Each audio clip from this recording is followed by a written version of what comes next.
Good evening, Africa. Welcome to Bottomline Africa. Today is the 21st of March 2018. Of course, a big day for us as a continent to celebrate as leaders signed the Continental Free Trade Area Agreement in Kigali, Rwanda. We'll be looking at that story later on in tonight's show. Welcome to the bulletin tonight. My name is Solomon Serwanja. Let's look at the highlights.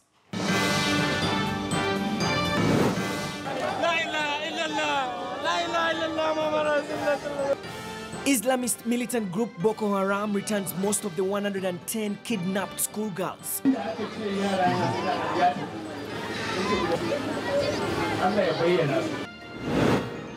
African heads of state sign historic Continental Free Trade Area Agreement in Kigali.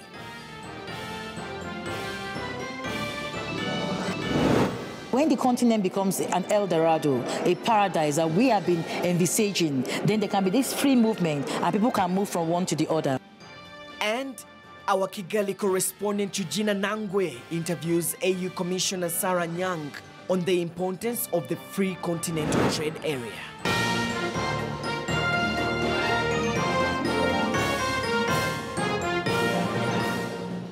All right, let's start off with our top story tonight. Now, the abducted schoolgirls from the northeastern Nigerian town of Dapchi have been freed.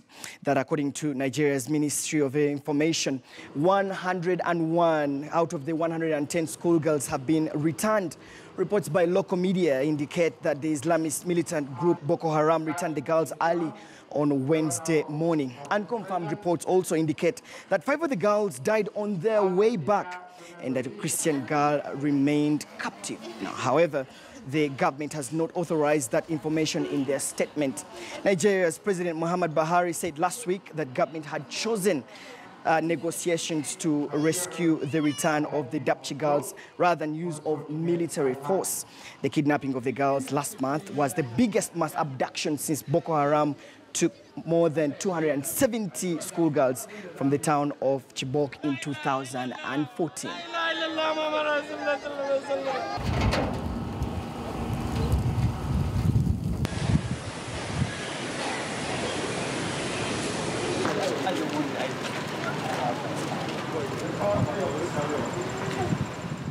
In over 40 years, Africa has moved a step closer in creating the biggest economic bloc since the creation of the World Trade Organization. This is after 44 out of the 55 African countries signed the long-awaited Africa Continental Free Trade Area Agreement in Kigali, Rwanda. KTN News Kigali-based correspondent Eugene Anangwe was at the historic signing event and filed the following report. The 21st of March 2018, the day that Africa had an appointment with history. African leaders walked into the plenary hall, and at exactly 20 minutes after 12, Niger's President Mahamadou Issoufou, who is also the leader of the African Continental Free Trade Area, opened the long-awaited signature ceremony. He was followed by Rwanda's President Paul Kagame, who is also the African Union chairperson. And thereafter, other leaders followed on to append their signatures in approval of the important milestone that was being made by Africa. The advantages we gain by creating one African market will also benefit our trading partners around the world, and that is a good thing. At the same time, we will be in a better position to leverage our growing strength and unity to secure Africa's rightful interests in the international arena. The leaders were signing 3 important documents: the agreement establishing the African Continental Free Trade Area that was signed by 44 countries, the protocol to the treaty establishing the African Economic Community relating to free movement of persons, rights of residence, and right of establishment, which was signed by 27 African countries, and the declaration for the launch of the African Continental Free Trade Area, Kigali Declaration, which was signed by 43 countries. But not all the 55 African countries were here to sign the historic agreement. Notably missing, although the seats remained unoccupied, was Burundi, which did not send any representative at this particular signing session. Also missing out was Nigeria, a country whose president has said that he's still seeking further consultation with the industry players back there. The former president of Nigeria, Olusegun Obasanjo, did not have kind words for those who missed out on the signing session. Now, I am surprised that any African leader at this point in time will be talking about either not understanding this as very important to be here or to support what you are going to sign tomorrow. I see that as criminal to a fault. With all due respect, I see it as criminal to a fault. President Kagame, don't laugh. Now, Nigeria's President Muhammadu Buhari earlier on took to social media in perhaps what is seen as an effort to try and clear the air or clarify why his country was not signing the Continental Free Trade Agreement. He went on to say, and I quote, "As Africa's largest economy and most populous country, we are committed to ensuring that all trade agreements we sign are beneficial to the long-term prosperity of the continent." He went on to say that we are therefore widening and deepening domestic consultations on the Continental Free Trade Area to ensure that all concerns are respectfully addressed. Any African Free Trade Agreement must fairly and equitably represent the interests of Nigeria and indeed her African brothers and sisters. End of quote.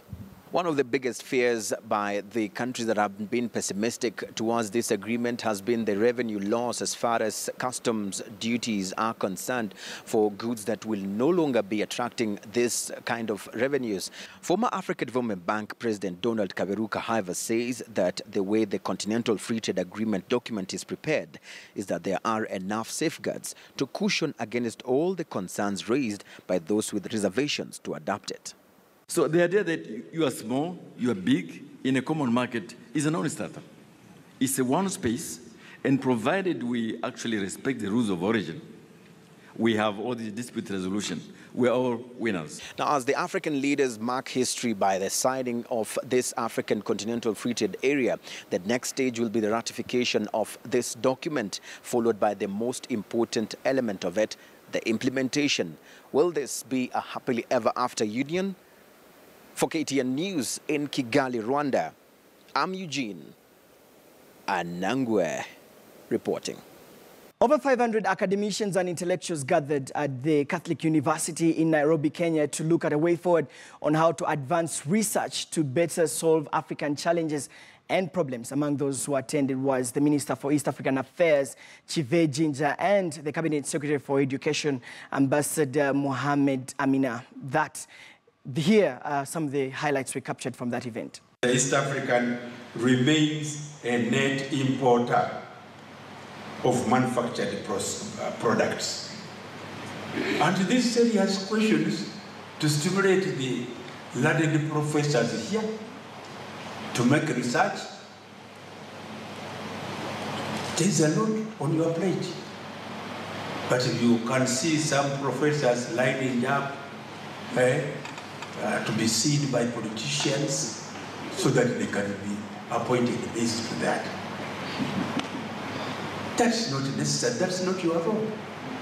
There is nothing moves and has moved in this world without intellectual leadership.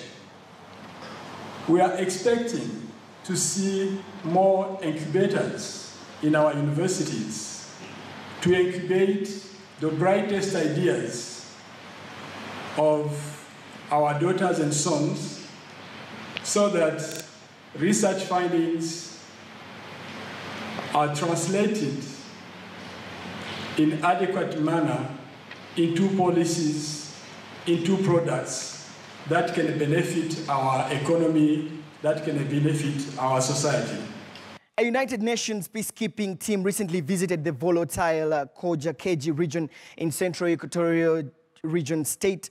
The team aims to assess the security situation there and establish the challenges faced by the president. The 4-day road trip to the agricultural region revealed that the area still remains deserted. This is after the violent cattle raids in December 2016. Many residents fled their homes following the intensified fighting in some areas at the time and have kept away for fear of further attacks now. Kajo Keji is also the key conduit for rebels moving east and west, and an entry point for supplies from Uganda. There was a rumor spreading and the people started moving out from Kajikeji because there would be an imminent attack in Kajikeji. And then following that, some incidents happened in Mondikolo in January, and the whole population of the Kajikeji moved to the IDP camps in Uganda. Well, hundreds of displaced people from the Central African Republic fleeing anti-Balak militia have settled in temporary makeshift homes along the isolated and transient shores of the Ubangi River. Now, many fishermen have stories of their friends and families who have been kidnapped and ransomed, while others have been forced to join the militia through a bloody scarification ritual that they call vaccination. Every day, fisherman Matthias Kongba sets off across the Ubangi River in his canoe, hoping for a good catch. He's one of many displaced people in the Central African Republic. Hundreds have settled here on the river bordering the Democratic Republic of Congo, 300 kilometers downstream from Matthias's hometown in the Satema region.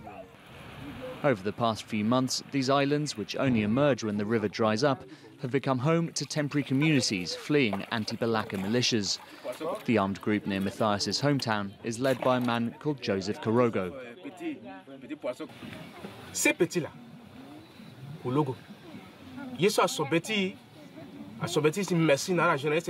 It made me very angry that this man, Korogo, destroyed the school and the hospital. It's Korogo. If he sees a canoe passing by, he sends his people to grab everything in the canoe. And if you pass him in the village, he forces you to go and be vaccinated using razor blades. If you refuse, he makes you suffer.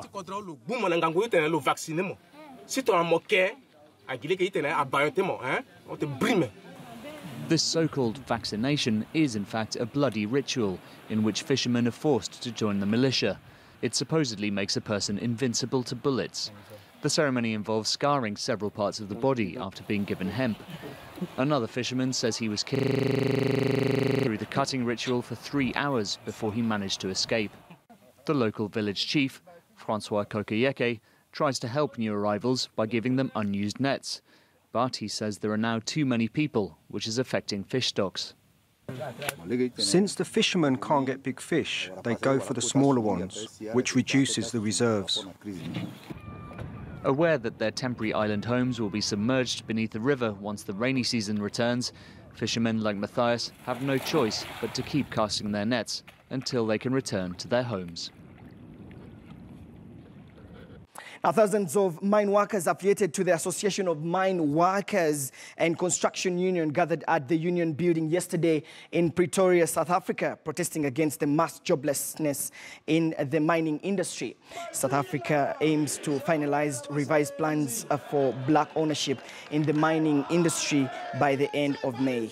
Minister for Mineral Resources, Gwende Matashe, promised to deliver policy certainty to an industry worried about the new costs. Comrade President, actually now a lot of people have been retrenched last year. Actually. Yes, even now there is some speculations that there is retrenchment is still coming. Yeah, so now we are working, but under the uncomfortable condition. Actually, yes. Comrade, if our government is serious of changing the lives of the people of South Africa, the first task that they must do, they must abolish Chamber of Mine. Chamber of Mine must be a museum. The Fatimids, the dynasty that founded Egypt's sprawling capital, Cairo, and used it as a base for huge commercial expansion, is the subject of a new exhibition at the recently opened at the Aga Khan Museum in Toronto, Canada. Titled The World of Fatimids, the exhibition tells the story of Egypt's 12th century Fatimid dynasty. It was said to have established one of the greatest civilizations in the world that spanned a large area in North Africa and the Mediterranean coast of Africa. The exhibition features 87 items carefully selected masterpieces. Now, they from the ivory to ceramic lingerie wear, as well as the marble reliefs. Now, the Fatimids were said to have influenced knowledge and culture throughout the Mediterranean, Europe, and the Middle East. This ivory horn tells us a lot about the relationship between the Fatimids and the continent of Africa, because a lot of raw materials, luxury raw materials, were actually imported into Cairo from sub-Saharan Africa via East Africa.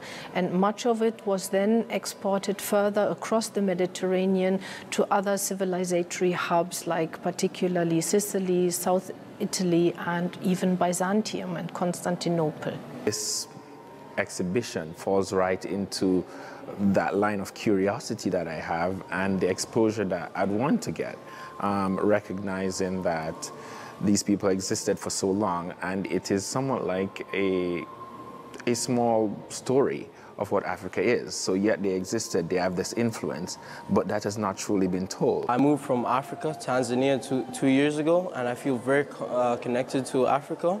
And to see objects made 1,000 years ago makes me feel it's special, and it's very interesting.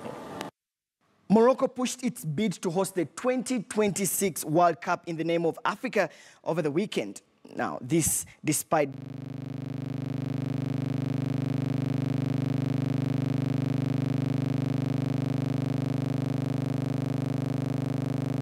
the head of the bid committee,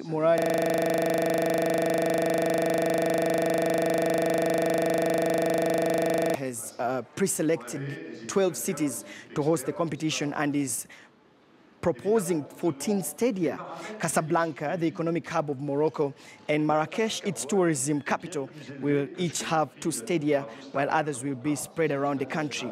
The largest stadia will be in Tangier and have a 93,000 seat capacity.